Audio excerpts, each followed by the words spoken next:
저희 정치포차 시작해보겠습니다. 총선 이제 1년 남았는데요. 오늘은 국민의힘 이철시장위원장, 정승현 위원장, 연수갑 위원장 함께 맡고 계시죠. 그리고 법률사무 국민생각 한필훈 변호사와 함께 하겠습니다. 인사하시죠. 예, 반갑습니다. 정승현입니다. 네. 그 시작을 우리 위원장님이 한 잔 그럴까요? 네, 제가 한 잔 만들어 볼까요? 평소에 술을 자주 드시나요? 아, 술을 되게 좋아하죠. 좋아하시죠? 예, 술을 되게 좋아해가지고 네. 특히 폭탄주를 즐겨 마십니다. 폭탄으로. 요새는 그렇게 많이는 안 마시는데 네. 폭탄주로부터 시작을 하죠. 이게 목이 좀 풀려야 또 이렇게 술이 잘 들어가기 때문에 목 풀기 위해서 폭탄주를 마시죠. 예. 네. 그러면 저희 우리 정승현 위원장님이 저희 인천 시민들에게 뭐 어떤 한 말씀 하시면서 정치포차 본격적으로 시작해 보겠습니다. 인천 시민 여러분 반갑습니다. 국민의힘 인천시당위원장을 맡고 있고 연수구 갑 당협위원장 맡고 있는 정승현입니다. 계절의 여왕 5월이 시작되었습니다. 아직도 뭐 코로나가 좀 이어지고는 있습니다만 3년 코로나가 거의 마무리되고 있고 이제 또 새롭게 꽃이 활짝 피고 멋진 계절이 돌아왔습니다. 우리 인천 시민 여러분들 이 멋진 계절에 늘 건강하시고 행복하시길 바라겠습니다. 자, 건배 한번 할까요? 네, 시민들이랑 같이 자, 우리 인천 시민들의 건강과 인천을 위하여! 반갑습니다. 반갑습니다. 네. 위원장님이 이게 소맥을 확실히 많은 솜씨가 많이 말아본 느낌이 납니다. 부드럽게. 예, 하여튼 이 폭탄주라는 게 대한민국이 뭘 참 잘 만들잖아요. 그래서 네. 우리 대한민국에서 만든 정말 이 분위기를 편하게 만드는 아주 최고의 술이 아닐까 이런 생각을 합니다. 이게 코리안 칵테일이잖아요. 코리안 칵테일. 독일 코리안 칵테일. 이게 이제 폭탄주도 네. 이게 좀 이렇게 먹기 힘들 버거운 이제 올드 스타일, 80년대 네. 이런 스타일이 있는데 네. 위원장님 스타일은 요즘에 딱 부드럽게 먹을 수 있는 전 MZ 세대거든요. MD 스타일이네. 어쨌든 정치포차는 처음 출연이세요. 그러니까요. 저도 이렇게 소문으로만 듣고 네. 여기가 특히 뭐 인터투데이에서도 가장 또 화제의 방송이기도 하고 가장 또 정치율도 높게 나온다고 시청률도 네. 높게 나온다고 듣고 있습니다. 그래서 저도 꼭 나가보고 싶었는데 이렇게 오늘 초대해 주셔서 감사드리고 네. 하여튼 오늘은 이렇게 술 한잔 곁들이면서 네. 좀 편안한 분위기에서 얘기를 하고 싶습니다. 네. 그러니까 제가 또 학자 출신이 그러기 때문에 그렇죠. 좀 이미지가 좀 이렇게 딱딱하다 이런 이미지가 있는데 오늘 하여튼 우리 한 변호사님하고 우리 김 기자님하고 이렇게 얘기하면서 편하게. 전혀 그렇지 않다라는 거를 제가 한번 증명해 보이도록 하겠습니다. 그럼 제가 이제 본격적으로 질문을 한번 드려볼게요. 사실 좀 놀랐는데 국민의힘의 이 시장위원장 임기가 1년이에요. 좀 아쉽긴 한데 그만큼 그 1년 동안 시장위원장으로 많은 걸 또 보여야 되잖아요. 그렇죠. 그런데 이제 임기 이제 어느덧 이제 몇 개월 남지 않았어요. 근데 어떻게 보내고 계세요? 지금 이제 시작부터 지금까지 좀 소회를 좀 밝히시자면. 그러니까요. 제가 이제 작년 8월부터 해가지고 올해 이제 7월 한 3개월 이렇게 남았는데 그래서 이제 중반을 넘어서 이제 후반으로 가고 있습니다. 그래서 제가 시장위원장이 되면서 그때는 이제 코로나가 상당히 좀 이어지고 뭐 끝날 무렵이긴 하지만 좀 이어지던 시기였기 때문에 그 상황에서도 많이 우리 당원들과 시민들과 좀 소통을 하는 그런 시장위원장이 되겠다 이렇게 약속을 했고 또 무엇보다도 또 어려운 상황이 이어지고 있기 때문에 많이 봉사를 하겠다 이런 걸 약속을 했었죠. 그래서 나름 이제 되고 나서 지금 한 9개월, 10개월 때 되고 있습니다만 그런 것들을 좀 실천하고 있다고 생각됩니다. 그래서 일단 우리 당원들을 많이 만나기 위해서 당원 단합대회 형식으로 뭐 작년 가을에 계양산에 우리 책임당원들 한 300~400명 모여가지고 같이 등반하면서 이렇게 당원 단합대회도 했고 또 이번 달에도 또 단합대회를 한번 합니다. 뭐 그런 것도 해오고 있고 또 당원들 중심으로 시민들과 자주 소통하기 위해서 제가 또 뭐 학자인 것도 있고 하기 때문에 정책 토론회를 거의 뭐 한두 달에 한 번씩 개최를 해왔어요. 네, 그래서 얼마 전에 5번째 토론회를 했는데 인천에 뭐 반도체 특화단지를 유치해야 된다고 했고 지금 또 한참 또 이슈가 되고 재외동포청 이런 문제도 했고 인천 시민들의 이 정신건강 지수가 전국의 광역시도 합쳐서 가장 낮다라고 해요. 그러니까 스트레스가 많다라는 거죠, 인천 시민들이 정신건강 지수가. 그래서 왜 그런가, 어떻게 개선해야 되는가 또 이런 얘기를 한번 나눴고 주민참여 예산이라는 게 있지 않습니까? 그래서 그런 것들이 과거에 좀 어떤 문제가 있었고 앞으로 어떻게 개선해야 되는가 뭐 이런 토론회도 쭉 해왔고 그런 것 통해서 어떻게 소통을 강화하고 또 뭐 연탄 봉사라든가 뭐 수험생들 이렇게 차로 실어 나르는 봉사, 그래도 소통하고 봉사하는 식당위원장으로서 나름 열심히 해왔다고 자부합니다. 정말 여기서 이제 궁금한 건 이제 1년 남았단 말이에요. 네, 선거가. 네. 위원장님은 당연히 출마를 하실 거고. 근데 지금 원내위원장으로밖에 국회를 바라볼 수 없으니까 그러면은 어떤 것 같으세요? 현재 지금 모습이나 이런 거. 좀 그러니까 편하게 느끼시는 그러니까 이제 제가 이제 뭐 학자 출신이면서 이렇게 정치를 하다 보니까 주위에서는 이제 폴리패스 아니냐, 뭐 폴리패스 맞죠? 저는 폴리패스를 그렇게 반대하진 않습니다. 폴리패스가 좀 이미지가 좀 안 좋긴 합니다만 저는 그렇게 폴리패스에 대한 부정적인 이미지로 받아들이고 있지는 않습니다. 저는 원래 이제 어려서부터 제대로 된 정치를 하고 싶다라는 게 사실은 첫 번째 꿈이었고, 이제 유학을 가서 공부하면서 이제 학자의 길을 접어들었고, 그 학자를 해오면서도 꾸준히 젊어서 그래도 가장 순수했던 시절의 꿈을 쫓아서 선거에 출마하고, 지금 제가 벌써 정치한 지 한 10년 됐어요. 그게 이어지고 있기 때문에 10년 됐나요? 벌써 10년 됐어요. 되게 오래됐습니다. 저도 어떻게 보면 베테랑 정치가가 돼가고 있다고 생각이 되는데, 하지만 그 과정에서 초심을 잃지 말자라는 생각을 하고 있습니다. 그러면서 쭉 그 여의도를 바라보고 한국 정치를 바라보면서 많은 국민들이 뭐 느끼시겠습니다만 정치를 하는 제 입장에서도 많이 좀 답답하기도 하고 부끄러운 생각도 많이 듭니다. 우리의 정치가 너무나 이렇게 진영으로 나눠져가지고 양분돼서 하루가 멀다 하고 이렇게 싸움을 많이 하고 또 서로 상대방에 대해서 그냥 어떻게 하면 약점을 잡을까 뭐 이런 쪽으로 좀 비방하는 그런 정치를 흐르고 있잖아요. 이런 것들이 너무 안타깝고, 그래서 제가 뭐 안 들어가 봐서 모르겠습니다만 왜 이렇게 타협하고 서로 이렇게 화합하고 전 국민을 위해서, 국가를 위해서 정치가 안 되는 것일까, 이런 안타까운 생각을 가지고 있습니다. 그게 어쨌든 뭐 전반적으로 제가 느끼는 여의도를 바라보는 원내위원장으로서 생각이고요. 하지만 저는 또 국민의힘 소속이고 시당위원장이기 때문에 드는 생각은 우리 윤석열 정부나 집권 여당도 더 이렇게 책임감 가지고 잘해야 되겠지만 무엇보다도 과반수 이상의 의석을 가지고 있는 민주당이 조금 더 열린 마음으로 정부 이렇게 좀 뒷다리만 잡는 이런 게 아니라 좀 더 이렇게 포용하고 열린 마음으로 좀 통 크게 정치를 하면 많은 게 갈 건 좀 같이 가자. 풀려가지 않을까 이런 생각합니다. 우리 저기 정치 포차는 비우지 않는 걸로. 제가 한잔 제가 더. 오늘 어떻게 좀 쉽지 않을 것 같은데 한번 열심히 또 이렇게 또 오고 가는 술잔 속에 나오는 진심이 있으니까. 진심들은 또 나오는데 아니 제가 주심 근데 좀 사실은 시민들이 혹시 모르는 분이 계실까봐 계속 학자라고 말씀을 하셔서 저희 그 인천에 있는 명문사학이죠. 인하대학교의 경영학과 교수님이십니다. 국제통상학과. 경영대학에 있는데 경영대. 국제통상학과, 저는 뭐 국제경제학을 전공한 학자이기 때문에. 그래서 재작년에 책을 하나 내셨어요. 그랬죠. 일본과 관련된. 제가 재작년에 저는 이제 경제학을 공부를 했지만 많은 경제학을 공부한 우리나라 이제 교수들이 이제 미국에서 박사를 많이 받았는데 저는 이제 일본에서 공부를 했습니다. 일본 어디서? 일본 교토 대학에서 교토대. 석박사를 했는데요. 갑자기 여기서 PPL을 이렇게 일본 동행과 극복 이게 2년 전에 나온 책. 그래서 우리 한 변호사님이 오늘 이걸 가져오셨더라고요. 네, 오늘 이거 열심히 읽고 이게 그렇게 재밌는 책이 아닌데 깜짝 위원장님 저자 사인 받았습니다. 이게 지금 역주행을 바라시면서 갖고 오신 건가요? 예. 요거 책 얘기 나오면 제가 좀 말씀 좀 해요. 깜짝 놀랐습니다. 좋은 책입니다. 아니, 왜냐면 제가 이제 이 책 제가 변호사님한테 설명을 들었는데 지금 현재 윤석열 정부의 어떤 대일 정책의 상당 부분의 내용이 이미 담겨 있다 이런 평가도 해주셨고 변호사님이 저한테 그래서 저는 이 정도면 우리 위원장님을 저희 주일대사 정도로 모셔야 되는 거 아닌가. 건배 한번 하시고.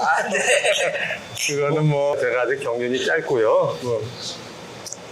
책 얘기 나와서 잠깐 편하게 말씀을 드리면, 저는 아까 잠깐 말씀을 드렸지만 저는 사실은 이게 완전히 뉴턴을 한 완전히 방향을 바꾼 이 대일 외교 정책이 이게 어떻게 이해해야 되는가라는 고민이 많이 있었는데, 그래서 교수님께서 나오시는 얘기, 위원님 나오시는 얘기를 듣고 또 일본에서 또 교수직을 하실 정도로 또 일본에서 공부 오래 하셨잖아요. 그래서 국제통상 전문가셔서 어떤 의견을 가지고 쓰셨을까 하고 책을 봤어요. 근데 저 책이 나올 때가 우리가 한참 진짜 그 일본하고 관계가 안 좋았을 때 이제 고민으로 쓰신 책 같더라고요. 그렇죠. 그때 뭐 우리 뭐 화이트리스트 끝나고 뭐 서로 없애고 뭐 서로가 서로 비방하고 그럴 때 근데 한창 그 완전 외교 관계가 관계됐을 때 그렇죠. 지소미아 파기하고 이랬을 때 이제 거기에 대한 고민을 이제 또 박사님께서 또 논문부터 시작해서 이게 오랜 고민을 담아서 우리가 일본과 동행을 해서 극복을 해야 된다. 그래서 뭐 어떤 부분은 동의를 하기 어려운 부분도 있지만 대부분이 동의될 정도로 또 하나 놀라운 거는 마치 2년 뒤에 이 윤석열 정부가 할 대일 외교를 막 미리 예견하시고 기획하신 것처럼 이렇게 완벽하게 지금 예언서인가요? 동일하게 풀어내셔서 그런데 솔직히 위원장님께서 윤석열 정부 대일 외교에 뭔가 영향력이 있으시다. 제가 알기로는 저는- 대통령이랑 동창이시라고. 그 동문이시라고. 예. 하여튼 뭐, 그렇습니다. 저는 이게 이 책을 재작년 가을에 내면서, 뭐, 일본에서, 대학원 공부를 하고 일본에서 교수를 하다가 이제 인하대학교를 2005년에 왔으니까요. 한 20년 가까이 돼 가는데, 하여튼 그 당시에 일본에서 여러 가지 느꼈던 사실 뭐 우리 일본 유학생들도 그랬고 우리 대한민국 국민이 일본을 좋아하는 진심으로 좋아하는 국민이 사실 있겠습니까? 거의 역사 문제나 이런 거로 일본을 바라보는 시각이 당연히 화가 나고 안 좋은 감정이 있을 수밖에 없지만 제가 한 12년 일본에 살면서 느꼈던 거 또 그런 것들을 바라봤을 때 일본이란 나라를 우리가 싫지만 그래도 같이 갈 수밖에 없는 숙명이고 이게 이웃 국가를 우리가 싫다고 저쪽으로 뭐 이사 보낼 수도 없고 우리가 이사 갈 수도 없는 이웃 국가로 미래 세대도 살아갈 수밖에 없는 그런 상황에서 이 역사 문제는 어렵지만은 역사 문제는 또 과거사 문제는 과거사 문제로 우리가 앞으로 풀어가야 되고 또 사죄 받을 거 있으면 받아야 되는 건 당연하지만 그런 걸로 한일 간의 경제나 이 외교 안보가 이렇게 지장을 받거나 이래서는 안 된다. 이러한 문제의식으로 그 책을 썼고요. 그렇기 때문에 이 부제로 동행과 극복이라는 걸 붙인 게 일본과의 어쨌든 어렵지만 우리가 동행을 통해서 미래 진정한 그 길을 일본을 넘어서는 극복을 해야 된다 이런 그 길, 일본에서 극복하자. 과거 이전에 문재인 정부에서 이렇게 뭐 반일 앞세워가지고 비판하는 건 쉬워요. 저도 그러면 굉장히 마음도 편하고 좋은데 그런 것들이 우리에게 돌아오는 거는 굉장히 큰 마이너스가 많다. 일본도 마찬가지죠. 그러니까 이번에 한일 관계가 문재인 정부에서 최악이었다고 하는데 그렇게 된 거는 물론 아베 정부에서 역사 문제를 가지고 경제 도발을 해온 게 첫째 잘못이 큽니다. 근데 이런 거를 문재인 정부에서 또 이제 지소미아 파기라든가 이런 거로 외교 안보 문제로까지 비화시켰거든요. 서로 이렇게 싸우면서 일본에서 혐한 감정을 내세웠고 우리는 반일을 내세우면서 최악의 관계까지 갔는데 이런 것들이 굉장히 마이너스였다는 생각이 많아서 문제의식에서 이 책을 썼고 김 기자님 얘기대로 이 책을 사실 이제 재작년 그 대선 전에 이제 윤석열 후보께 개인적으로 이제 만나면서 저희 또 초등학교 6년 선배세요. 대통령이 선배신가요? 네, 초등학교 서울의 조그만 초등학교인데 거기 선배시고 그렇기 때문에 제가 만나서 이렇게 독대를 하면서 전달하면서 일본 문제에 대해서 나름 제가 이렇게 생각합니다라는 거는 말씀을 드렸고 아까 변호사님 말씀하신 대로 이 책에 영향을 받으신 거예요? 아니요. 윤석열 후보께서 대통령께서 이미 일본과의 관계에 대해서 역사는 가슴 아프고 그런 것들을 우리가 가슴에 새기고 풀어가야 되지만 그런 걸 인해서 대한민국의 미래가 지장을 받으면 안 된다라 이런 소신 확고하셨어요. 대선 전에 전달을 하셨던 거군요. 네, 그래 전달하면서 말씀을 드렸고 다만 이제 시민들께서 오해하지 않겠는 게 그러니까 위원장님께서는 거시적으로 우리가 관계를 이렇게 정립해 나가야 된다라는 이제 말씀을 책을 써주셨고 저는 아까 그 말씀이 좀 그래도 와닿는 그 길. 우리가 이제 그러니까 저는 일본에 대한 표현 중에 그 길이라는 표현을 처음 듣는데 그러니까요. 일본을 극복하자. 극복하는 게 이게 지난 정부에서 뭐 이렇게 죽창가 부르면서 반일 감정으로 노노제패한다고 극복되는 게 아니거든요. 일본이라는 나라는 엄연히 있고 지금 세계 3위의 경제 대국인 엄연한 현실이고 미국과의 관계도 우리보다도 일본이 훨씬 가까운 나라고 문재인 정부에서 그렇게 한반도 평화를 추구를 했고 저도 그게 당연히 필요하다고 봅니다. 네. 저도 그걸 지지하는 시민의 한 사람인데 그걸 위해서도 일본 관계는 잘 관리를 했었어야죠. 어떻게 보면은 그 미국에서 나온 그런 어떻게 보면 뭐 여러 가지 보고서라든가 회고록을 보면은 이 한반도 평화 문제에 대해서 일본이 상당히 영향력을 많이 특히 트럼프 정권 때 발휘하면서 한반도 평화가 어떻게 보면 문재인 정부에서 좀 어긋나게 된 원인 중에 하나가 미국이라든가 일본의 역할이 있었다. 이런 걸 봤을 때 우리가 냉정하게 외교를 본다면 한반도 평화, 미래 통일, 우리의 경제 이런 걸 위해서 일본이란 나라는 우리가 좋아할 수는 없지만 관리를 잘해야 된다라는 거죠. 관리를 잘해서 우리의 국익을 극대화시키는 게 우리에게 필요하지 않나 생각이 됩니다. 이쯤에서 또 잔이 계속 먹고 있는 것 같아서. 잔이 비셨네. 아니, 이거 천천히 드시고. 네, 천천히 드시고. 왜냐면 또 너무 일본 얘기만 할 수가 없어서. 그치. 위원장님에게 물어볼 게 많습니다. 네네. 지금 위원장님 바쁘셔가지고. 평소에 잘 못 듣는 분이에요. 아닙니다. 네. 기가 많습니다. 이렇게 말씀하시는 거 들어보면 국회에 들어가면 혹시 외톨이를 고민하시나요? 그런 쪽에 관심이 있는데. 산업통상을 하셔야 되는 거 아닌가요? 예. 국제통상이면 산업통상자원이 뭐 이런 것들 가져야 되냐, 아니면은 요즘 뭐 중기벤처 막 이렇게 가더라고요. 그렇죠. 다양하죠. 그리고 아니면은 그렇게 하셨으니까 좀 고민 어떨까? 혹시 일본 번외 질문은? 그러니까 저는 참 뭐 행복한 고민입니다만 만약 열심히 해가지고 가게 된다면 사실 중요하죠. 국회의원 사실 활동이 꼭 상임위 활동이죠. 그러니까요. 그래서 가장 그래도 저에게 맞는 거는 이제 경제를 30년 공부해 왔기 때문에 기획지정위원회라든가 뭐 산업통상 이런 쪽이 맞다고 보고 이제 단 지금 말씀드렸듯이 이제 외교 뭐 통일 뭐 이런 쪽도 저도 뭐 관심이 있고 또 교육에 오래 있었다 보니까 맞네, 또 교육위원회도 하셨어요. 교육개혁이라든가 요새 이런 관심이 많습니다. 어디 가도 하실 수 있는. 예. 그게 뭐 좋은 건지 모르겠습니다만 관심이 많고 중요하죠. 하여튼 교육계 뭐 대학에 있습니다만 요새 뭐 초중고등학교 얼마 전에도 토론회도 많이 나가고 하는데 이런 뭐 공교육 정상화 문제라든가 요새 또 학교 폭력 문제라든가 며칠 전에 우리가 두 번째 피켓팅 어제군요. 어제 두 번째 여수구에서 피켓팅 이렇게 캠페인을 했는데 이제 학교에 요새 마약이 많이 확산되고 있다라 그래가지고 중고등학교에 굉장히 우려가 돼요. 그래서 이 마약 절대 이걸 확실하게 우리가 좀 관리를 해야 된다 이런 캠페인도 하고 그랬는데 교육 쪽에 관심이 많습니다. 그러니까 사실 이게 번외로 질문을 드렸는데 요즘 이제 그 한참 전개특위나 선거제 개편 얘기가 나오면서 미래성, 전문성 이런 얘기들이 나오잖아요. 근데 확실히 위원장님은 이 경험이 많으셔서 어디 상임위에 갔다 아이고 뭐 역할을 할 수 있겠다. 하여튼 들어가기만 해주시면 열심히 하겠습니다. 제가 그 정도의 힘은 안 되고 다 이제 그 유권자들의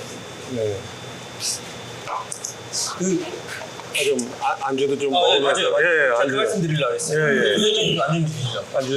분량을 싹 뽑아야 되는 거예요? 아니 분량은 자동으로 뽑히더라고요. 뽑히는 거죠? 언제 먹어야 될지 몰라가지고. 사람들은 빨리 막 먹으라고 얘기는 합니다. 그러니까 뭉치지 말고 말하다가 먹어도 되고. 그냥 저는 제가 막 질문이 되는지 모르겠는데 이렇게 말해도 돼요. 저는 궁금했던 게 저는 학자분들이 그 연구실에서 골방에서 처박혀서 자기만의 세상을 펼치는 게 아니라 이 연구의 목적은 현실을 개선하고 현실을 바꾸기 위해서 연구를 하시는 거거든요. 어떤 학문이든 모든 학문이 현실과 맞닿아 있다고 생각해서 그래서 저는 학자분들이 정치에 당연히 참여하시는 게 저는 좋다고 생각하고 어떤 방식이거든요. 근데 이렇게 직접 뛰어드신 지 10년이 되셨잖아요. 이 연구를 하시다가 혹시 그렇게 된 어떤 계기나 뭐 어떤 그런 게 좀 있으신가요? 궁금했던 게 책을 읽으니까. 그렇죠. 제가 이제 이 정치를 해야 되겠다라는 이제 그런 이제 아까 젊어서 그랬다는 말씀을 드렸는데 이게 이제 고등학교 때예요. 어떻게 보면은 고등학교 때하고 대학생 때 정치를 해야 되겠다 뭐 이런 생각을 많이 했어요. 어린 나이에 뽑으셨네요. 신기합니다. 고등학교 때는 이제 고2 때하고 고3 때 이제 서울에 이제 용문고등학교라는 고등학교에서 그때 그 당시에 이제 학도 홍국단 이제 연대장이죠. 예. 이제 학생회장. 몇 학번이십니까? 저는 8호 학번입니다. 제가 88년 6년 말기인데요. 그래서 그때 이제 학도 홍국단의 교련복을 입고 이제 일주일에 한 번씩 가서 교련 교육을 받고 그때 문교부라 그랬죠. 문교부 이제 교련 사열 그 받고 고등학교는 돌아가면서 그래서 그때 이제 저희 전교생이 한 2,200명 정도 됐었어요. 그래서 교련 사열 그 연습을 뭐 한 달 내내 하는데 하여튼 목이 쉬어가지고 막 계란 먹어가면서 굉장히 어려웠던 과정이지만 그걸 하면서 그때 젊었을 때 어렸을 때 굉장히 이렇게 보람이라든가 이렇게 조직을 이끈다는 게 어렵지만은 잘했을 때 좋은 방향으로 갔을 때 보람이 있구나 이런 걸 많이 느꼈던 것 같아요. 그래서 사회 나가면 좀 그러한 일을 해보고 싶다 이런 생각이 하나 들어요. 고등학생이요? 고2 때. 고등학생이.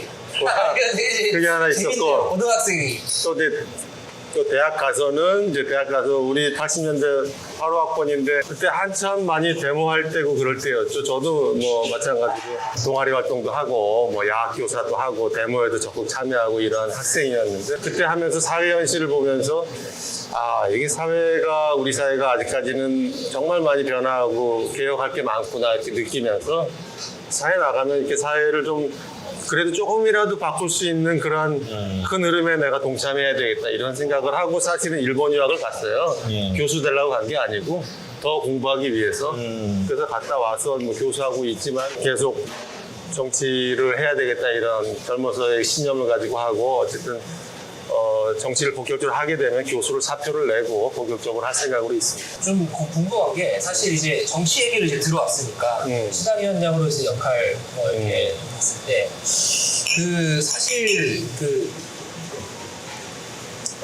제가 말하는 동안 그냥 술을 그냥 막 말아주셔도 됩니다.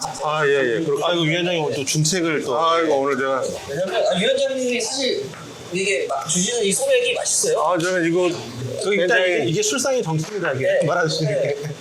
이것도 많으니까 또 이거 뭐 여담으로 제가 뭐 10년 전에도 이게 그때는 지금보다도 더 폭탄주를 많이 즐겼을 때인데 국회의원 아주 술 좋아하시는 폭탄주 좋아하시는 분이 계세요. 그분하고 이렇게 어디 자리에서 이렇게 폭탄주를 즐길 때가 있었는데 뭐 국회의원 윤모 국회의원이신데 뭐 더 이상 얘기는 안 하겠네요. 알겠네요. 더 이상 얘기 안 해요. 두 분밖에 안 제가 계시는데 진짜 좋아하는 선배시고 두 분밖에 안 계시는데 그분하고 이제 이렇게 마시면서 한 30몇 잔 마신 적이 있어요. 두 분 잘 드세요. 잘 드셔요. 그래서 제가 저도 한 번 먹은 적이 있어요. 제가 이렇게 이걸 셌는데 한 34잔까지인가 마시고 잘 드세요. 제가 이 사석에서는 형님이라고 하니까 형님 제가 한 잔 더 말겠습니다 하니까 그때 새벽에 야 내가 졌다 그만하자 뭐 이러더라고요. 그래서 그런 경험도 있습니다. 근데 옆에서 뵈니까 피부도 좋으시고 배도 안 나오시고 가구도 고드시고 건강하시고 운동은 꾸준히 하고 제가 오늘 아침에도 동아리에서 축구하고 동네에서 테니스 많이 치고 그렇게 하고 있습니다. 벌써 저희가 녹화한 지 20분이 넘어갔어요. 이제 시작인데. 그래서 제가 이제 좀 본격적으로 질문을 드리면 오케이. 한잔 편하게. 근데 시당위원장이 취임하셨을 때 즈음이 딱 지방선거 직후예요, 그죠? 그렇죠. 지방선거 때 국민의힘이 압승을 하시고 지난번에 압승을 하시고 인천에서는 대형구청장과 그 부평구청장을 제외한 8개 군수구청장 다 이기셨잖아요. 그리고 나서 이제 딱 시장위원장으로 멋있게 딱 등장을 하셨어요. 사실은 굉장히 이제 스포트라이트도 받고 근데 다만 아쉬웠던 점은 인천 국회의원 13명 중에 2명밖에 국민이 없다는 점이었는데 지방선거 때 압승을 하고 또 바로 직전에 있었던 대선도 이제 이 상태에서 이게 딱 시당위원장을 하셨는데 물론 다음 선거를 치를 시당위원장은 다음에 뽑히겠죠. 저 위원장 다음에. 근데 지금 최근 보궐선거에서도 국민의힘이 좀 되겠다라는 이제 분석들이 나오고 있어요. 이거에 대해서 물론 인천에서 보궐선거는 없었지만 그 시당위원장으로서 보는 어떤 분위기는 어떻게? 굉장히 뭐 이렇게 위기감 느끼고 있습니다. 이번 보궐선거 결과를 보면서 물론 그게 뭐 그렇게 많은 곳이 아니라 특히 우리가 이제 울산에서 구의원을 이제 뺏겼다라는 게 이제 상당히 또 그게 좀 지적이 와닿고 했는데 어쨌든 이제 윤석열 정부가 시작된 지 한 뭐 1년밖에 안 됐습니다만 집권 여당으로서 또 좀 정신 또 차리고 더 열심히 하라라는 우리 국민 여러분들의 뜻이라고 생각하고, 특히 내년 총선을 생각하면은 이 수도권이 굉장히 중요하지 않습니까? 그래서 그렇죠. 예. 수도권 민심이 이렇게 녹록지가 않다라는 걸 저희도 느끼고 있고, 정말 더 뼈아까는 노력이 필요하겠구나 이런 거 많이 느끼고 있습니다. 그러면은 물론 직접적으로 선거를 뛰지 않으셨지만 보궐선거만큼은 그러면은 일종의 국민의힘의 패배 원인 이런 걸 스스로 뭔가 좀 분석하자면 어쨌든 이게 있어야 뭔가 다음번이 선거에서 전략도 나오는 거잖아요. 그러면은 그건 뭐라고 생각하세요? 뭐 짧은 이렇게 단편적으로는 그때 이제 우리가 당대표 선거 이후에 이제 당대표가 교체되는 시기였기 때문에 김기현 대표. 김기현 대표께서 이제 해당 지역의 후보를 포함해서 여러 가지 이렇게 적극적으로 배시하는 이런 노력들이 조금 상대당에 비해서 부족하지 않았나 이런 생각이 첫째 들고요. 또 하나는 이제 큰 틀에서 윤석열 대통령께서도 열심히 노력하시고 윤석열 정부가 경제나 외교나 어려운 상황에서 나름 이렇게 노력을 하고 있다고 생각이 되는데, 이게 이제 제대로 국민들에게 이제 홍보하고 이렇게 전달되는 그런 역할들이 상당히 좀 부족하지 않았나 이런 생각도 한번 듭니다. 그래서 과정들이나 이 과정 이렇게 진이라든가 이렇게 뭔가 이렇게 대한민국을 이렇게 바꾸고 이렇게 열심히 노력하고 있다는 이런 모습들이 제대로 전달도 못했을 뿐더러 그 전달되는 과정에서 좀 더 이렇게 좀 왜곡되는 측면도 있는 것 같고, 그래서 그런 여러 가지가 어쨌든 우리 정부와 우리 여당에 많이 부족함이 있었다고 생각이 되고, 이런 거를 어쨌든 교훈 삼아서 앞으로 뭐 1년도 안 남았습니다만 내년 총선에서는 반드시 우리가 다수당 과반수 이상의 의석을 확보할 수 있도록 해야 될 것 같습니다. 제가 솔직히 질문드렸는데 사실 이제 지방선거에서 시장선거를 이기다 보니까 이제 국민의힘이 여당이에요, 인천에서는. 그렇죠? 물론 국가 전체에서도 여당이지만 인천시에서도 여당인데 인천 국회의원 13명 중에 사실 2명만 국민의힘이에요. 비례대표로 넓히더라도 인천에서 활동하는 비례대표원이 대표적으로 민주당의 한 명, 정의당의 한 명, 보통 이렇게 보잖아요, 정치권에서. 그만큼 사실 이 어떤 중앙정치와의 소통의 과정에서 국민의힘의 이 시정부가 불리한 게 사실이다 보니까 사실 그래서 정승현의 역할을 기대하는 목소리도 높고 부담도 크실 것 같아요. 이거는 요즘 어떻게 느끼세요? 맞습니다. 그래서 나름 지금까지 시당위원장으로서 노력을 해왔다라고 생각을 하는데, 어쨌든 말씀대로 김 기자님 말씀대로 이제 11대 2잖아요. 네. 그러니까 13석 중에 2석만 우리 당이고 11석이 저쪽이니, 이제 유정복 시장께서도 이제 정말 인천 시민을 위해서 열심히 노력하고 새벽부터 밤늦게까지 뛰고 있는 모습을 옆에서 보면서 야, 우리가 좀 뒷받침을 제대로 못 해드리고 있구나 이런 안타까움도 있고, 그래서 더 열심히 해야 되겠다라는 식으로 어쨌든 소통은 열심히 하지만 또 한편 봤을 때 이제 유정복 시장께서 그 오랜 경험과 정치 경험을 바탕으로 그 상대 야당이지만 민주당 의원들의 마음도 많이 또 얻고 계시더라고요. 그래서 뭐 지난번 국회에서 우리 여야정 협의회도 열리고 했었는데, 거기서도 우리는 뭐 국민의힘과 민주당이 아니라 우리는 인천당이다. 인천을 위해서 우리는 몸바치는 정치가들이기 때문에 한 마음으로 뛰자 이런 식으로 하면서 더불어민주당 의원들을 이렇게 포용을 하고 같이 가는 모습 봤을 때 나름 그분의 정치력과 경험으로 어느 정도 극복할 수 있다라는 그런 생각, 또 극복하고 있다라는 그런 생각도 드는데, 어쨌든 뭐 우리가 당의 역할도 사실 필요하잖아요. 당으로서 어쨌든 더 열심히 노력을 하고, 또 하나는 민주당이 어쨌든 뭐 11석으로 많지만 지금 더불어민주당 그 시당위원장이 김기용 위원장이시잖아요. 네. 근데 그분하고 또 개인적인 또 친분도 있어가지고 저희 또 고등학교 선배세요. 용문고. 네. 용문고등학교라고 서울 고등학교를 선배로 그 인천의 여야 시당위원장의 같은 또 동문이라. 인천 두 분이 다 하나씩 출신이시네요. 아까 용문고 서울고등학교 출신 분이. 서울의 용문고 출신이 인천의 시당 그러니까. 양당의 시당위원장이라고 계시는데. 또 교웅이 형은 제가 당을 떠나서 인간적으로 이제 좋아하는 오랫동안 좋아하는 형님이기도 합니다. 그래서 김규 위원장이 선배이신 거예요? 제가 선배인 줄 알았어요. 아니. 너무 당연히. 7년 선배예요, 7년. 좀 수정하고 싶은 게 민주당 9, 무소속 2. 맞아, 무소속이 생겼군요. 오늘 역시 변호사님이. 네. 저희가 녹화하는 게 5월 3일입니다. 5월 3일인데 방송 나갈 때는 오늘 탈당했으니까. 자막으로 나온 맞아요. 그렇겠네요. 그건 좀 어쨌든 여쭤봐도 되나요? 뭐 어떻게 생각하세요? 이게 왜냐면 이게 또 지역 요거를 정가가 좀 잘 질문해 주시면 요거를 네. 일부의 마지막 질문으로 하죠. 지역 정가의 이슈긴 하니까 사실은 돈복주 사건. 요걸 한 잔 먹고 두명 탈당. 그건 한 잔 마셔야 그걸 돼. 먹고 이제 그 세잔으로 이제 뭐 저도 뭐 인천에 뭐 살다 보니까 네. 또 인천의 지역 이슈가 돼버려가지고 사실은 오늘 또 두 분 탈당하셔서 이게 좀 어떻게 돌아가는 건가 궁금하기도 하고 또 이제 이걸 바라보시는 시당위원장님 어떤 마음이 있을까 궁금하기도 했었죠. 참 뭐 한마디로 좀 안타깝고 화가 나죠.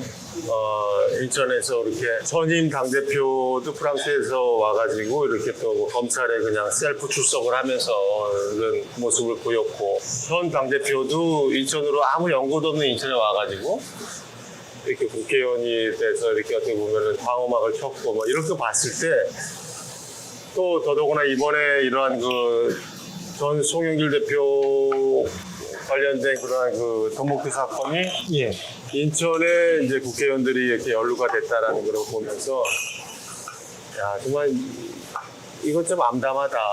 이거는 정말 이렇게 미래지향적으로 나아가야 되는데, 어떻게 보면 이렇게 돈이라든가 과거의 그런 금권 선거가 아직까지도 당대표 선거에서 그런 것들이 아직까지는 뭐 검찰 조사를 해봐야 되겠지만, 뭐 그런 것들이 사실이라면, 야, 이거는 정말 있을 수 없는 일이 있었구나. 이건 말이 안 된다 생각을 하고, 어쨌든 뭐 인천 시민 분들이 느끼는 그런 허탈감과 답답함 이런 것들이 저는 뭐 국민의힘 위원장 입장에서 굉장히 안타까운 심정으로 지켜보고 있습니다. 네. 안타깝다는 말씀이 맞겠네요. 네. 저도 사실 이제 인천 기자로 나름 정치 기자로 활동을 하면서 사실 믿고 싶지 않은 소식이었어요. 저는 인천 시장이 또 연루가 됐다는 얘기까지 나와요. 그래도 이또 폰트 의혹이 인천을 중심으로 퍼지다 보니까 좀 속상한 마음이 컸는데, 그걸 보는 위원장님 마음도 좀 더 아프셨을 것 같아요. 그러니까 이게 그냥 어떤 우리당이 아니라 하더라도 그러니까 정치에서 사실 이런 얘기가 나오는 것 자체가, 그러니까요. 이게 국민들이 정치를 멀리하게 되는 이유 중에 하나가 정치 혐오잖아요. 그러니까 이런 사건들이 이제 혐오를 계속 불러일으키고 있다. 그러니까 정치를 국민들이 가까이 할수록 좀 사회가 좀 더 발전할 수 있다라고 좀 보는데, 그러니까 이게 되게 단순히 넘길 게 아닌 게 뭐 예전처럼 뭐 그런 얘기 있었어 하고 시간되고 사라지는 게 아니라 그죠. 여기다 실망을 해버리고 어떻게 이 사건에 대해서 이제 평가를 하고 다시 넘어가는 국민이 이제 우리 수준이 됐기 때문에 좀 가슴 아픈 일인 것 딱 같아요. 끊어버리는 이제 국민들이 이제 딱 끊어버리거든요. 그래서 기대를 다시 받으려면 노력을 많이 하셔야 될 것 같고, 뭐 어쨌든 또 위원장님이 또 가슴 아프다고 해주시니까 또. 그러면은 그러니까요. 이제 1부 마지막, 저희가 이제 1부를 벌써 끝나요? 요 이게 재밌는데? 시간이 굉장히 빠르네. 2부로 다시 찾아올 거예요. 2부로 가는 거예요? 네. 1부를 마지막으로 하면서, 마지막 얘기가 좀 이랬으니까 이제 위원장님이 이 좀 정치를 새롭게 만들자는 각오, 그리고 이제 시민들과 한마디 하면서 좀 1부 마무리했으면 좋겠습니다. 그러니까요. 어쨌든 뭐 우리 당도 여러 가지 고칠 점도 많다라고 생각이 되고요. 상대당이라 조심스럽습니다만 어쨌든 이런 불미스러운 일이 생겼는데, 어쨌든 이런 것들을 정말 개혁을 해서 우리 인천에 이렇게 여러 가지 좀 안 좋은 일들이 생겼습니다만, 앞으로는 좀 인천에서부터 정치 개혁이 좀 이루어지고 뭔가 좀 바꾸고 정말 시민과 국민들을 위하는 정치가 될 수 있도록 저희 국민의힘에서부터 열심히 노력하고 약속드리겠습니다. 자, 시민 여러분, 저희 지켜봐 주십시오. 네, 아, 예, 감사합니다. 감사합니다. 네, 1부 이렇게 마치고 2부에서 찾아뵙겠습니다.